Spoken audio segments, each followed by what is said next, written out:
Welcome back or welcome aboard. You are listening to the Doc Owen Show, and we are glad you're here. We are broadcasting live from the Hilltop Studios, joined in person by...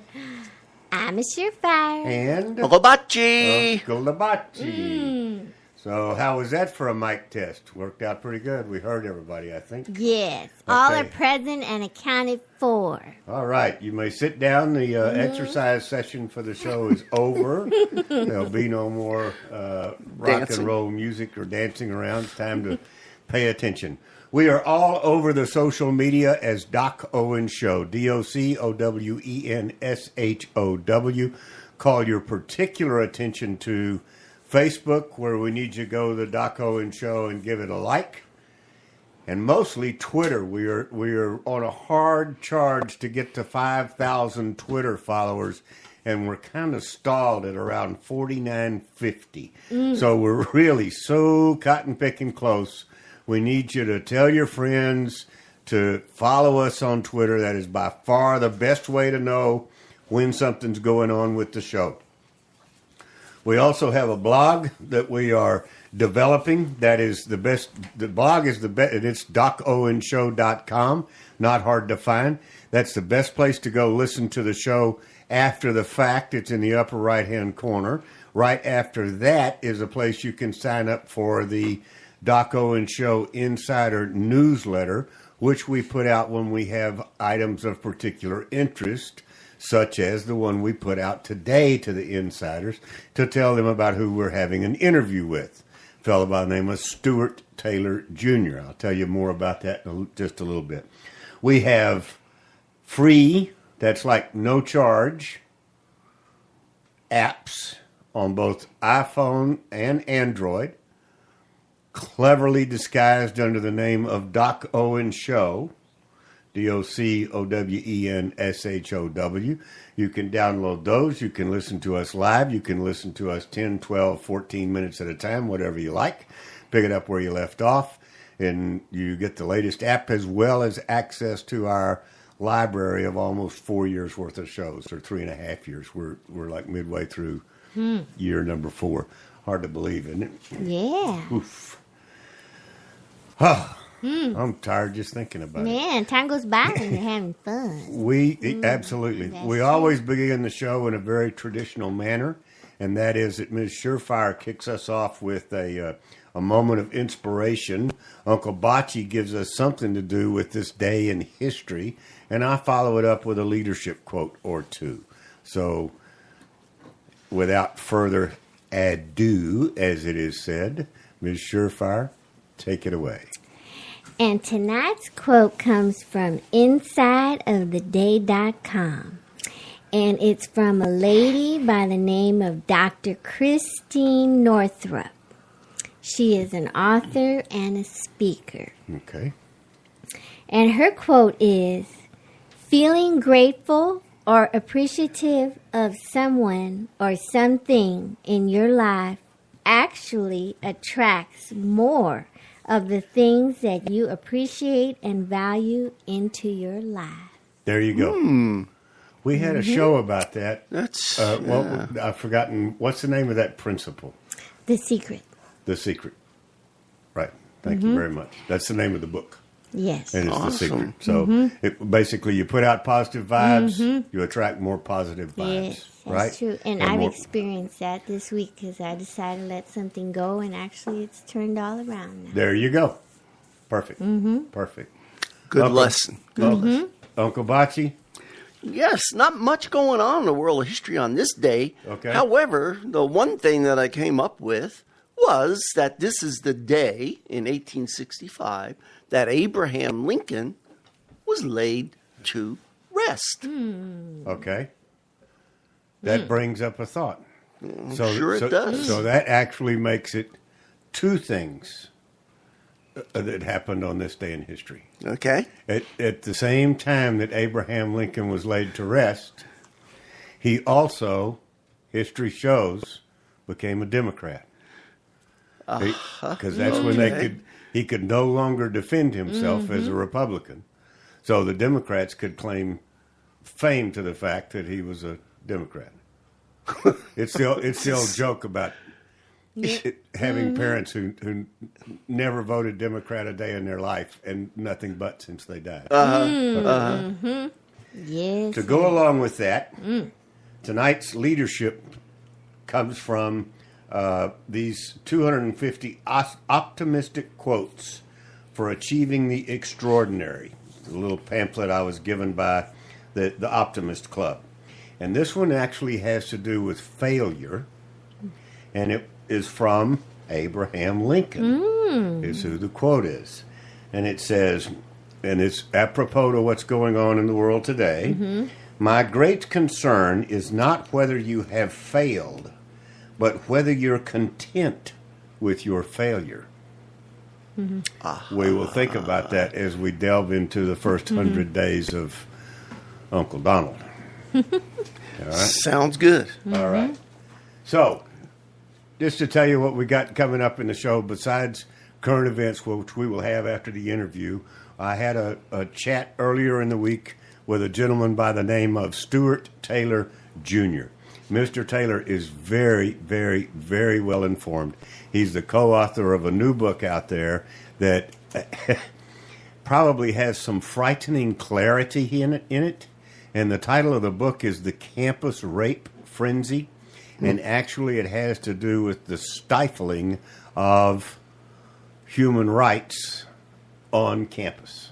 And we will get into that. I think you will find it Itchy interesting. topic. It is, well... Not itchy, but it's... Considering our ongoing concern as the Doc Owen Show with young people and today's educational capabilities, it's real appropriate because, we're quite confident that these young people are not really getting the proper tools and education that they need to come out into today's world.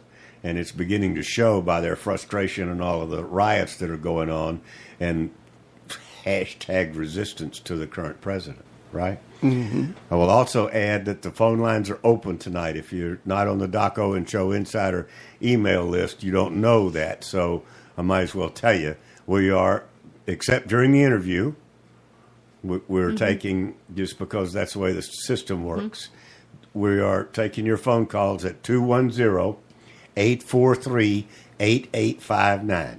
That's 210-843-8859.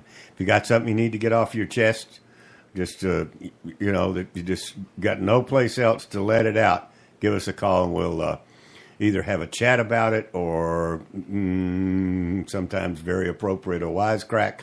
You just never know. So let's dump into another piece of tradition from the show. Uncle Bocce, where'd you leave us off? I get the feeling that there's some very serious rumblings going on in the United States, or actually in the colonies. That you're going to tell us about. Yes, sir. All right. Would anyone care for a spot of tea? Spot of tea? Of course. Yeah, as long as I get my crumpet with it. Yeah. Oh, your scone. Well, My scone. Oof, yuck. at this time in history, the British were in a spot. All because of tea. Who would have thunk? Tea? Yeah. So common. The partial repeal of the Townshend Acts, which we talked about last week, it didn't bring the same reaction as the repeal of the Stamp Act. Because, remember when the Stamp Act was repealed, things calmed down a little bit. Oh, but you just said something, and What? it's appropriate to today. The Stamp Act was repealed Yes. in toto, Yes. right? Yes. But the Townshend Act was not repealed in toto. That's correct. Okay, think about that. Yes. American health care. And a few other things that, Yes, sir. that link to what we're talking about tonight. I'm sorry, I can't bring Uncle Bocce back into the present too quickly. It's hard on him. Yes. He gets very Right. stressed out. He has to It's a kind little of mellow. dizzy, lightheaded. Yeah. He's like, ho, ho, ho. Uh-huh. Okay, back to history. Sir. Okay. So, too much had already happened, as we've seen in the last few weeks. Not only did the Crown attempt to tax the colonies on several occasions, Yeah. but two of those taxes, as you just alluded to one of them, but were still being collected. One being the Sugar Act that was back a while ago, and one on tea. Okay? Now, the military occupation and bloodshed, whether intentional or not, we talked about the Boston Massacre and the British military being there and kicking out the governor. These things cannot be easily forgotten. So, although importation had largely been resumed because things settled down a little bit and people just started, because they did have a boycott on all importation from Britain. The problem of the customs officers, remember they set up these customs officers? Yeah. Okay? It just continued. So there was still a lot of tension. One ill-fated customs ship called the Gaspee, Gaspee, was burnt to cinders or to ash by angry Rhode Islanders when that ship, which was a commissioned ship, Right. okay, when it got landlocked, when it crashed up on shore, what's the word I'm trying to think of? So It ran it ran aground. There you go. Right. It ran aground. They just were so angry because it was a British ship, they just burned the thing. Boom, burned it. Do you have any idea what it takes to make a Rhode Islander mad? I have no idea. A lot. Go Does ahead. it? Okay. So that was the Gaspee. Now, tensions kept on mounting on both sides, and you would think it would take time for wounds to heal, which naturally, the course of history, things do calm down. No. Well, guess what? No. The Parliament, the Brits, didn't want anything to do with the healing wounds. The British East India Company was on the brink of financial collapse. Now, we've seen that here in recent days, recent years as well. So this huge company, which was an economic powerhouse, Too big to fail. was too big to fail. It was Exactly. huge. So Lord North, he hatched a scheme to deal simultaneously with the ailing corporation and the problem of taxing the colonies. Okay. Okay? We've seen that too. So what he decided was to grant the British East India Company, which was primarily an import-export company, Right. A trading monopoly with the American colonies. Mm-hmm. Well, hey, isn't that wonderful? Giving them a monopoly. The tea tax, it would be maintained, and now they have a monopoly on it. Guess what? Monopoly does not allow for competition. Right. Just like communism and socialism. That's the definition of a monopoly. Absolutely. As such, the British East Company would lower its prices. Could lower its prices. Okay? So Lord North thought, hey, this is going to be great. I'm going to take care of the British East India Company, and I'm going to take care of the taxes from the colonists, and everybody's going to be happy. Well, guess what? They didn't lower the prices. Yes, they did. The issue was that Lord North thought that this was a brilliant plan to tackle both. The problem was there was a big flaw in his thinking, okay? The colonists saw through this thinly veiled plot to encourage tax payment. Remember, the issue was not the price of tea. That was not the issue. So he was going down the wrong road. The issue was the idea of being taxed without having any representation in the government that is issuing the tax. Okay? So that's what it, so it completely missed. So he failed to do a root cause analysis on why the natives were restless. Exactly. Exactly. Or he did a flawed one, let's put it that way. Yeah. Just made a Band-Aid. And governments do that all the time. They think they've got the answer for everything, and boom, they don't really attack the issue. Well, because, we could get into why they don't attack the issue. Yeah. Well, yes. Now, the British ships that carrying this controversial, they were around all the time in all ports in the colonies, not just Boston. And usually the uprising of the local folks in these ports was enough to convince the ships to turn around. Now, in Annapolis, citizens, they burned a ship and the tea it carried. I think that was the Gaspé. I think we already... No, that was Rhode Island. So this kind of thing was going on all over. Boston, of course, it reacted in a similar extreme fashion. The Boston Tea Party. Right. Everybody has heard this in history one way or the other. Hashtag Boston Tea Party. The hashtag Boston Tea Party. Governor Thomas Hutchinson, which of course was a governor appointed by the Brits. Right. He allowed 3 ships carrying tea to enter Boston Harbor. Mm-hmm. Okay. Before the tax could be collected off those boats, the Bostonians took action. They had it. Right. On a cold December night, remember, Boston is pretty cold in December. Radical townspeople, led by people like John Adams, Sam Adams, Paul Revere, and all those kind of, they stormed the ships and they tossed 342 chests of tea into the water.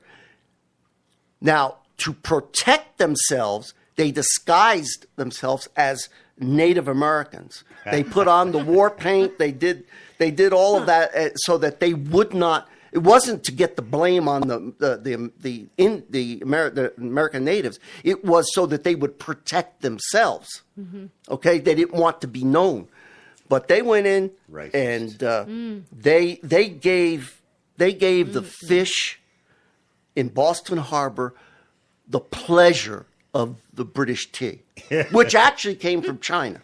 Oh, right. It wasn't India. It came from China. Okay? Lower cost. Yeah. The damage in modern American dollars of this tea, in today's dollars, was $750,000. Yeah, I mean, a drop in the bucket, maybe you think, but back then that was a lot of money. Mm-hmm. This country pays that much in interest every day. Mm-hmm. And not a single chest of tea that was bound for the 13 colonies reached its destination. It was all dumped there, right in Boston Harbor. Interesting. And not a single American colonist drank a cup of tea. Oh, no. Only the fish in the Boston Harbor. Couldn't drink it. The harbor water sucks. Now, here's the issue. Here's what I want to point out to bring this around to today. Okay? What is the difference between these things that were going on in the early 1700s, all these protests, which included destruction of property, right? The ships, the tea, destruction of property. Okay, hashtag resistance. Yeah, and today's protests that are going on, like for people like the Black Bloc people, the anarchists and all that. Mm-hmm. What was the difference? There is a very distinct difference in those two types of protests. The protests that were going on in the 1700s had a cause. They had a reason. Mm-hmm. It was liberty. It was freedom. It was, not being taxed. Okay? So that was very different. Today, most of these protests, they don't really have a cause. Their cause is anarchy. Mm-hmm. It's just to blow things up. Like pointless. Yeah, like pointless. So, history does repeat itself. Mm-hmm. History does tell us what the right way and the wrong way, all these experiments, all these things through history have already been done. And that's my point, is you learn from history. Mm-hmm. I'm going to have to get back to you on that. You do, because you always have something. I understand what you're saying, and yeah, and I got it, but I would question the cause. Well, the lack of a cause, just because we don't agree with the cause, doesn't mean that they don't have one in their minds. Right, but I guess the distinction I'm trying to make is their cause, today's cause, is not for the sake of liberty, is not for the sake of bettering the country. It's to destroy the country. I'm trying to tell you, in their minds, they would refute that. Yeah. Oh, I know they would. Okay. I know they would. They remember what we've learned about this particular generation. Mm-hmm. They firmly believe, because of their poor education, their slanted education system that they've grown up in. Yeah. They firmly believe in a powerful, benevolent federal government. Right. And so they see what you and I think of the benefits of a small government. They actually don't like that.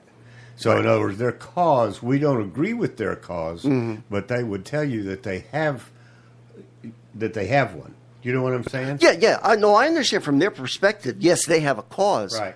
But it's not what we consider to be the American cause. Yeah. There you go. Their cause is anti-American by our standards. Yeah. And what they're trying to tell us is that we're wrong about what America should be. Mm-hmm. That I will argue with. Yeah. You know what I'm saying? Yeah, exactly. And I'm not trying to refute what you said. No. I'm just trying to look at the other side of the coin a little bit. That's all. Yeah, sure. Okay. Which we do need to do. Absolutely. Especially with our audience. And I'm certainly not trying to appease anybody that creates these anarchy, because I don't like it at all. I probably would not have been crazy about the Boston Tea Party, except that I see the difference as we were protesting outside tyranny. And what they're protesting today is not outside tyranny. Good. You say it better than I do. That I'll go with. That's why you're the PhD in the room. No, it's got nothing. It's just that's why I got the white hair. Okay, so but good point. Good job. Good. Appreciate that. Who are you anyway? We just I am stopped Uncle by- Bocce. Oh, really? Yeah. You can reach me at UNCLEBACI@DocOandShow.com. Let him hear about it. Thanks. Thank Bocce. you, Uncle Yes, sir. Bocce. Yeah, and next week we're going to talk about, believe it or not, the intolerable acts. Haven't all of these acts by the British Parliament been intolerable, as some say? Well, guess what? Next week we're going to see some even better ones. I'm such a limited government guy. I think everything they pass is an intolerable. Everything they say Yes, almost it is is. intolerable. Everything that's come down since the Constitution is absolutely not required. Let's thanks. Good job. We're going to shift gears just a little bit, but we'll bring it back into focus. This gentleman that I had a conversation with, as you will find out, is extremely knowledgeable. He's been at this for a long time. And there's considerable connections to what we just talked about in terms of what's going on in the streets and the young people. And the name of his book, we'll get into it, but it's The Campus Rape Frenzy. And I think you will really enjoy the conversation. So we're going to let her rip, and we'll be back to a totally live environment in about 18 to 20 minutes. Let her go. American Lawyer, Media, Newsweek, on and on. But, that's just to kind of give you an idea. He has a BA from Princeton University, and he graduated at the top of his class from Harvard Law. And it says on here that he was the editor of the Harvard Law Review, which until, let's say, about 2008, that carried a lot of weight. I should correct that. I'm sorry about that. I was one of many editors of the Harvard Law Review. I wasn't the top editor. No, sir. No, you shouldn't correct that at all. I was more poking fun at. Well, I'm off. Poking fun is fine. Yeah, poking fun is fine. President Obama's claim to fame, but we never seem to be able to verify it. So, yeah. But I will give you my apologies, I guess. I just haven't had time to read the book, but it looks like a very you may not be familiar. The tagline of our show is delivering truth to youth. And we try to talk to, with and about issues concerning 16 to 30-year-olds. That was our interest in talking to you, because when you talk about or write about or do research on anything that's going on campus, we kind of want to know about it. So, tell the audience a little bit about this campus rape frenzy. What prompted you to write a book on that? I mean, you've got all sorts of, you got a wide bevy of things you could attack. So, sure. What's happening, and it's happening in campuses all over the country, and it's not well known, I don't think, yet. I hope it will become well known. It's not even well known on the campuses themselves, because a secretive star chamber regime, a sort of a Kafkaesque kangaroo court regime, has taken place with the orders of the Obama administration, but with a lot of eager cooperation from the universities and colleges themselves, most of them, that basically presumes every young man accused of any kind of sexual assault, rape, misconduct, they presume his guilt. They railroad them out of college based on unproven allegations, often based on allegations that have already been proven false or that are soon proven to be false of sexual assault. And they do it in part to appease the Obama administration, which is gone, of course, but the effect of their orders persists, and also because of the ideologues who tend to have a lot of power in the colleges. The culture of the colleges is, well, if a guy is accused of sexual misconduct or rape, he must be guilty. They're all guilty. Women never lie. Now, this is a myth, but it's taken hold, and as a result, there are about 40 cases in our book, and dozens and dozens, maybe hundreds and hundreds of other cases in which innocent young men, or probably innocent young men, are railroaded out of college, branded as rapists or sexual predators, can't get into another college, can't get a good job, often have post-traumatic stress syndrome, depression, suicidal impulses. It's really a terrible thing that's happening, and it needs to become better known, and it needs to change. Wow. That's one of those, I'm glad I asked, but I had no idea that it was that pervasive. I mean, I totally agree with and understand where you're coming from with the ideological bent of way too many campuses nowadays. And so, I can understand how they would buy into this. What was the political angle? How did this benefit from the politics? Well, there have been extreme ideologues who call themselves feminists. I don't think of them as real feminists, kind of man-hating female ideologues who have had a lot of power on the campuses and more in the Democratic Party, which is more and more a left-wing party. Mm-hmm. There aren't many moderates left in the Democratic Party. And they've had a lot of power for a long time, and this has been brewing on the campuses since the 70s or the 80s, this kind of accusatory culture. And it kind of, a spectacular example of it was the Duke lacrosse rape fraud, which Casey Johnson and I wrote a book about 10 years ago. But when the Obama administration came in, they put it on steroids. They didn't do it right away. They did it when they were trying to gear up to energize their base for the 2012 election. So in 2012, out of the blue, suddenly the Obama administration issued a bunch of decrees to the colleges that basically said, we're going to take your money away unless you basically presume the guilt and show us that you're presuming the guilt of every guy who's accused of any kind of a sexual offense. Now, they didn't put it in the words that I just used. Of course not. They put it in a lot of complicated language, but that's what it boiled down to. Right. And I was wondering if there was a link to the funding. And that also seems to coincide. I don't know the exact timeline, but somewhere in there, student loans became owned by the federal government. They took over that industry and started to manage it, quote unquote. The federal government has the power of life and death over almost every significant university in the country. The ones Yeah. that don't take federal money are very few, and they're the only ones who aren't under the thumb of the education department.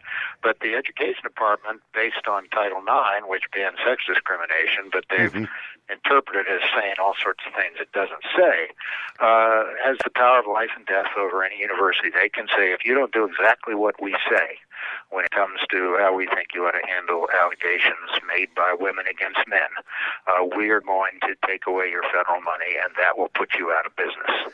And Yep. that's more or less true. They never have to do it. They never have done right. it, actually taken away the money, because they, it's like, you've got a gun to your head. And the colleges, many of them, are all too willing to say, sure, we'll do it, whatever you want. And even those that would rather be fair, but basically have no choice but to do what the federal government tells them to. I can't, I am regrettably shaking my head and at the same time in total belief of what you're saying. I mean, I could see how it would come to pass. So how do we break through I mean, I have had a similar case real up close and personal in terms of child abuse. Not in terms of, but there seems to be quite a few things, and it has only grown. This was back in the 70s. It has only grown over time where the accused was guilty. I mean, that's just all there is to it. And then you have to start to prove your innocence, which is exactly what you're saying.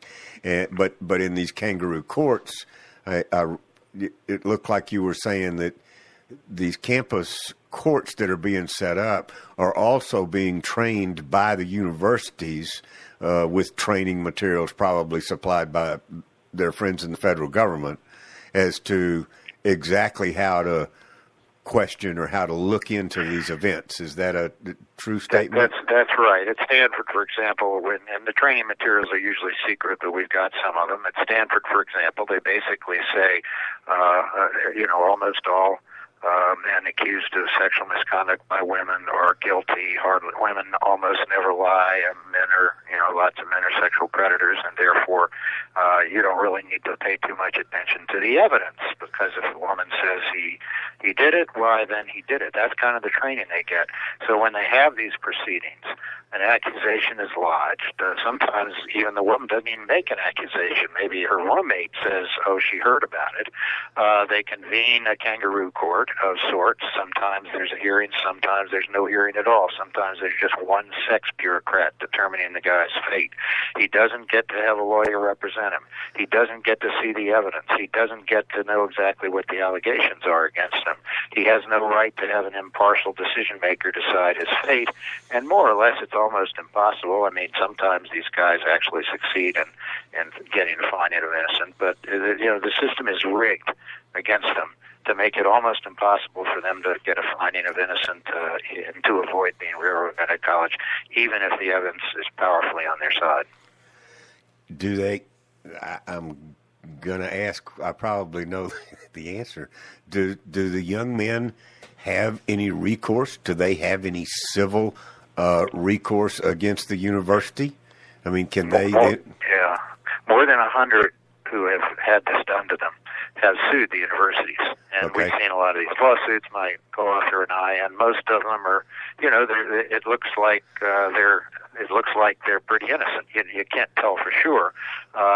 If they were guilty as hell and the evidence was against them, they probably would have a hard time finding a lawyer who would bring a lawsuit, right? Because there's not going to be any money in it. You would hope so. Yeah, but it's not a very good remedy. Because you have to have some money usually to get a lawyer to take one of these cases, and it has to be a very strong case. But you don't really, there isn't much chance that the college is going to have to pay $1 million in the end for what they did. Usually, the best case scenario for the guy suing is to get a settlement where the college agrees to take back what it said about him when it branded him a rapist. But the damage is pretty well done by then. Right, the damage is done, and like you said, there's no recourse to collect damages other than clearing your name, and that's an some are collected damages, but it's an uphill battle to get damages. Sure. Mainly just because the way the system is set up. Right. So you have a motion to dismiss, and if they get past the motion to dismiss, and the court says, "Okay, we're going to take a serious look at this," then the college just comes up and says, "Okay, we'll settle this. We'll clear your record, and we'll give you a token amount of damages if you'll stop suing us." And the guy's looking at the prospect that maybe he'll win, maybe he'll lose. It'll cost hundreds of thousands of dollars to continue the lawsuit, so he takes the settlement. Sure. And up front, what he's really looking for is to clear his name. Yes. But to have to take somebody to court and spend, as you said, tens of thousands of dollars just to clear your name from a wrongful judgment is a pretty tough way to go when you're in your 20s, in particular. So. Yeah, no, the best overall remedy would be if the Trump administration did something about this, did something very forceful about this. Well, so that begs the question: what can we do to help? What can the audience do to help? I mean, I don't know, what the young folks can do other than mind their P's and Q's and. Young folks, student governments tend to be dominated by people who are way to the left of the average student. Yes, sir. Yep. And they could get active on campus politics. It isn't what most people want to do when they go to college, which kind of usually leaves the left to win by default because most people don't want to spend their time on campus politics, so the left wins. And therefore, the student governments usually aren't very good on this. Somebody who wanted to become activist on it could run for the student government, and this could be part of the platform. But just writing for the student newspaper, paying attention to when the university starts, throwing a bunch of propaganda at them, being willing to blow the whistle in the university, and say, where did you get this idea that everybody who's accused of rape is guilty? It's not true. Becoming educated on the subject, but frankly, this is a lot to ask of students, right? Yes, it is. The real remedy has to come from higher up, I think, and probably if it doesn't come from the Trump administration, there's not much hope for improvement. Are you being successful with getting some light shed on it, or help me help you? You know what I'm saying? Yeah, we've gotten a lot of light shed on it, and I think if people wrote to the White House or wrote to Nancy, Betsy DeVos, the Secretary of Education, there you go, or to the congressmen who run the education committees, although Congress is hard to get the attention of. Probably Betsy DeVos, the Education Secretary, would be the logical person for people to write and say, we understand that something terrible is going on, and we hope you're going to do something about it in terms of presuming accused students guilty without giving them a chance to defend themselves. Yeah, and I would think that they would get an ear with from what I learned about her background, as she was going through the process of her nomination. I should think they'd get a pretty good quality ear, at least from, if not her individually, she could pass it down to somebody to take a look into it. So no, I hope so. That's a good idea. I've made it my business to get to know some of the people who are likely to be below her at the education department, handling this issue. Yeah. And they're good people. I think they want to do the right thing. The question is, it takes some political capital to take on, a screaming band of banshees. And we'll see whether Mr. Trump and Betsy DeVos are ready to take it on. Yeah, they've got every department has issues. I think there is unfortunately a lot of truth to the phrase "drain the swamp," and as we well know, bureaucrats have been entrenched for 35 or 40 years, and it becomes very challenging. And now with their #resist movement, it's become even more challenging. Your expression of a bunch of screaming banshees was totally appropriate. And sometimes they get a little carried away, but that's how some of them come across. The activists, I wouldn't call the university presidents screaming banshees, but a lot of them are cowards. I call them that. Yes. And the screaming banshees have them on the run.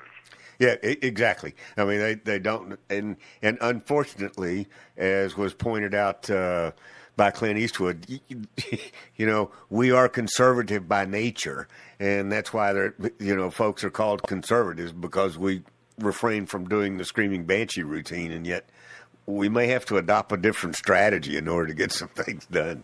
So yeah, and so the state governments have something to say about this too, and some of them are, especially in blue states, New York and California, have made this worse. Some of them states like Georgia are trying to make it better. We've interviewed a couple of people from the Texas Department of Education, and I was thinking about that as you were talking. I might go back to them with the information you've provided and say, what do you know about this? Because the two of the largest universities in Texas are the University of Texas and Texas A&M, and both of those are state-funded schools. I'm doing air quotes around the state-funded. I mean, so they have some clout. That's right, and the University of Texas has been, from what I've read, I haven't done a lot of work on the University of Texas, but from what I've seen, they've been pretty bad on these issues. They've been into presuming the guilt of accused men. There are lots of ways of doing it. I think they've been using what they call a victim-centered investigative strategy, where they tell the campus police, say, when they're investigating some of these allegations, that they shouldn't accumulate evidence that might suggest the accuser is lying, because that's not what we want. So the University of Texas could use a little bit of pressure from people who understand what's going on. As a longtime native, I'm not surprised. Unfortunately, yeah, I gave a couple of talks.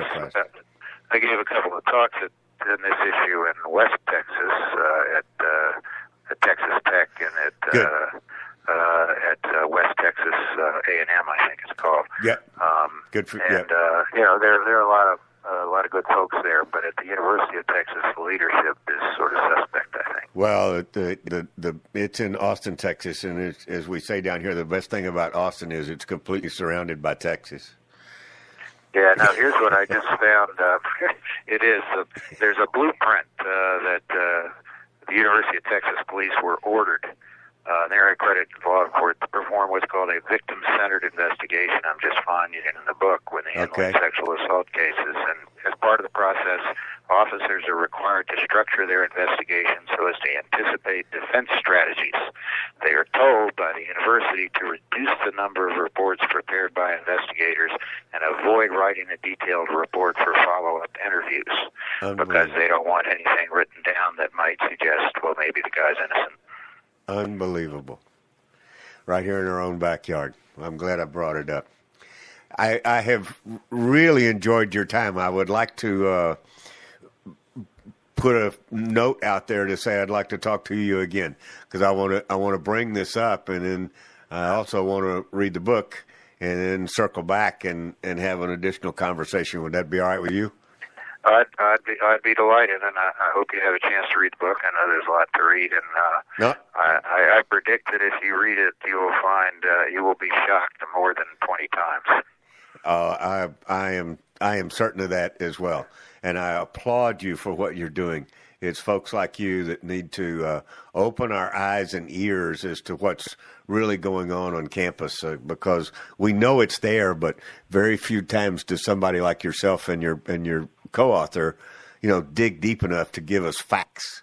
And I appreciate it, and that's great. Talking to folks like you and your audience are, one way to get the facts out. So I'm grateful for the opportunity. We will get it done, Mr. Taylor. I appreciate your time. Thank you, sir. Thank you. Bye-bye. Thanks, Stuart. Bye-bye. I hope you enjoyed that. I really did enjoy the conversation and look forward to having another one. As a point of follow-up to that, and then we will move on, I did asked him for information on how we could do things, how the audience could help. And I was given the name of a website. It's Save Services, SAVEServices.org, saveservices.org.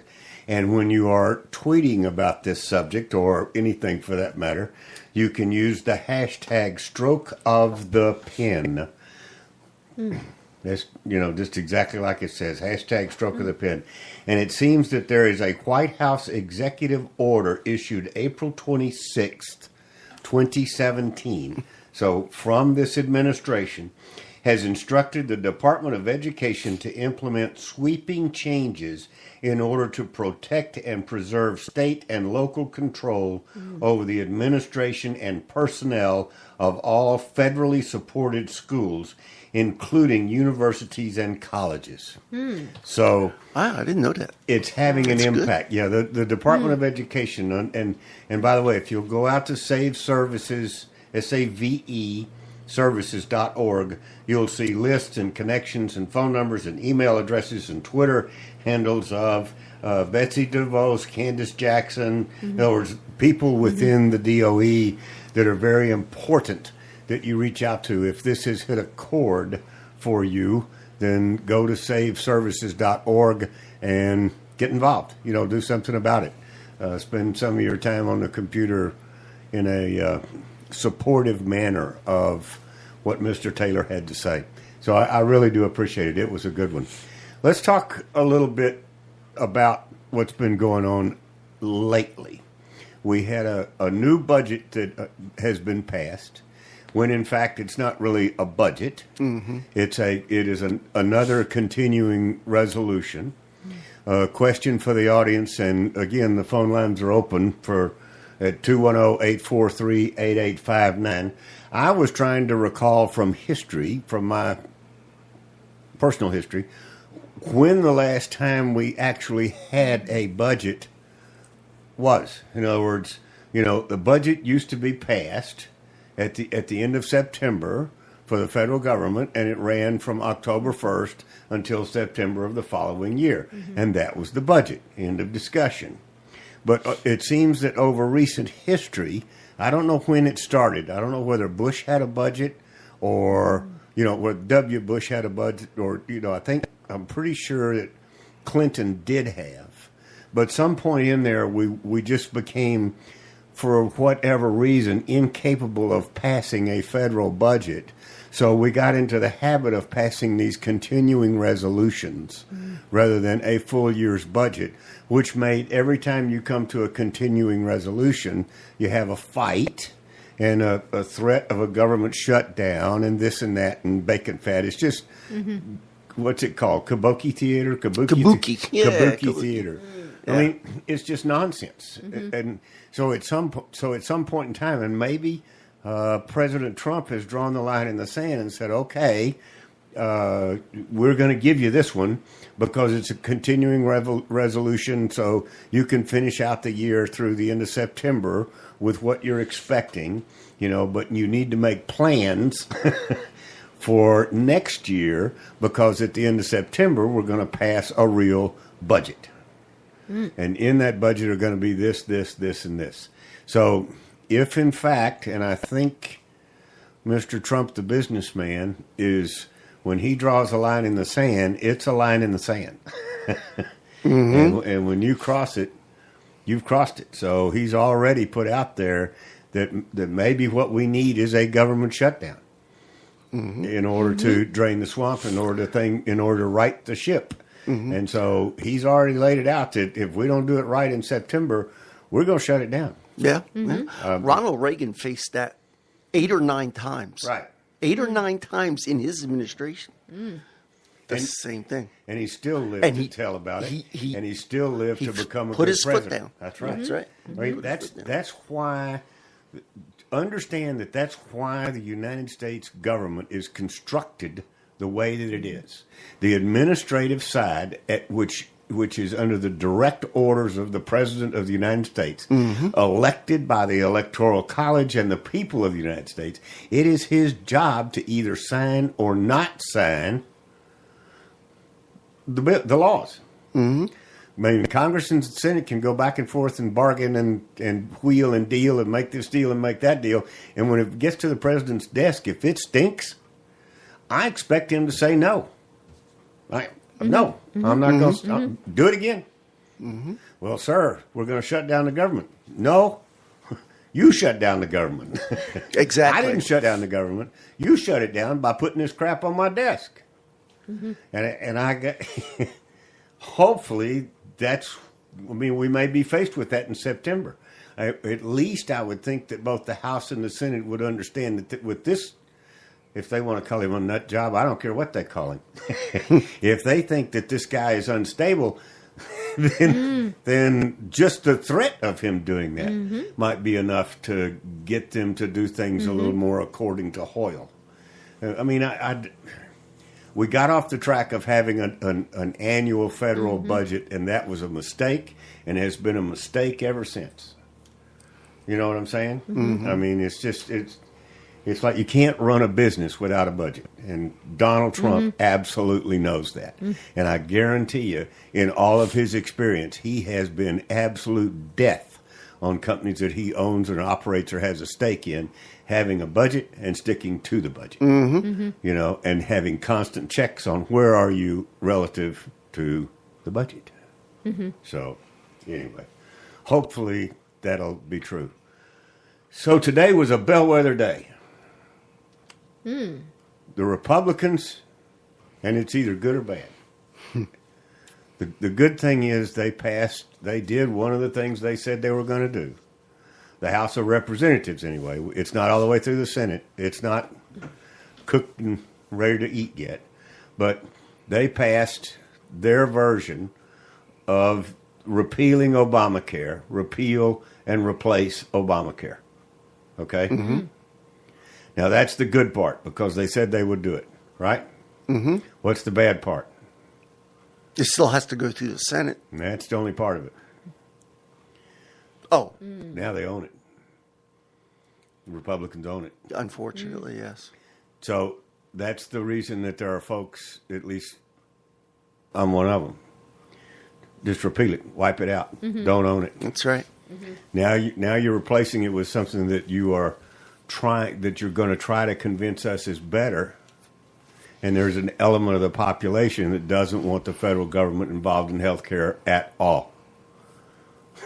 A large element. I raised my hand. A large element. So repeal was really the only safe solution. Either don't do anything at all and let it fold, Yeah. or repeal it. End of discussion. Yeah. But with a repeal and replace motion going on, they've now taken ownership. And if you ask me, that can only end poorly.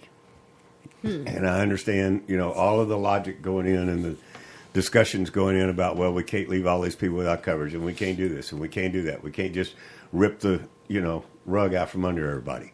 I don't see why not. They ripped the rug out from under everybody when they made it. That's right.